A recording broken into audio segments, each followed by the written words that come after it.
वनमंत्री गणेश नाईक आणि उपमुख्यमंत्री एकनाथ शिंदे यांच्यामधला वाद पुन्हा एकदा चव्हाट्यावर आलाय। एकनाथ शिंदे यांच्या क्लस्टर योजनेविरोधात गणेश नाईकांनी तीव्र नाराजी व्यक्त केली आहे। क्लस्टरच्या माध्यमातून ओढून ताणून 30 वर्ष न झालेल्या पडझडीला न आलेल्या अति धोकादायक तसंच न झालेल्या इमारतींमध्ये क्लस्टर डेव्हलपमेंटचा फॅड उभा करण्याचा प्रयत्न सुरू आहे असा गंभीर आरोप गणेश नाईकांनी केला। नाईकांच्या नादाला लागला तर त्याला त्यांची जागा दाखवून देऊ असा इशाराच गणेश नाईकांनी शिंदेंना दिला।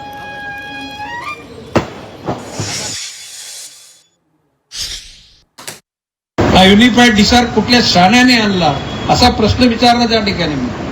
आता तुम्ही बघा, संध्याकाळी 5 वाजल्यापासून ठाणे वेलापूर रस्ता जाम होतो का नाही होत? नंतर संध्याकाळी 7 वाजता वाशीमध्ये ट्रॅफिक नीट राहते का? हे जर हाल जर आता आहे तर नवी मुंबईच्या सगळ्या बिल्डिंगचा FAS जर तेवढा वाढला तर नवी मुंबईमध्ये जगण्यासारखं काही राहणार नाही। गणेश नाईकच्या नादाला लागला ना, त्याला त्याची जागा नीट ठेवू देणार नाही, हा इशारा आहे। मला वाटतं गणेश नाईक हे या राज्यातील एक ज्येष्ठ आणि श्रेष्ठ मंत्री आहेत। त्यांना खूप अनुभव आहे। त्यांनी एकनाथ शिंदेजी यांना इशारा देण्याचा प्रयत्न करू नये, ते त्यांना शोभत नाही।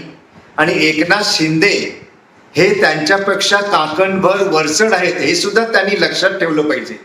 मी याला दाखवून देईन, मी त्याला दाखवून देईन जागा, यापेक्षा स्वतःचीच जागा भारतीय जनता पार्टीमध्ये कशी भक्कम करता येईल याच्यासाठी प्रयत्न केला गणेश नाईक यांनी, तर ते जास्त चांगलं राहील।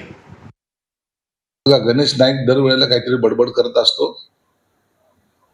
ना त्यांना पक्षामध्ये वजन आहे, ना त्यांना कोणी विचारतही नाही। एकनाथ शिंदे साहेबांनी त्यांच्या जिल्ह्यामध्ये काय करावं या बाबतीमध्ये ते सक्षम आहेत।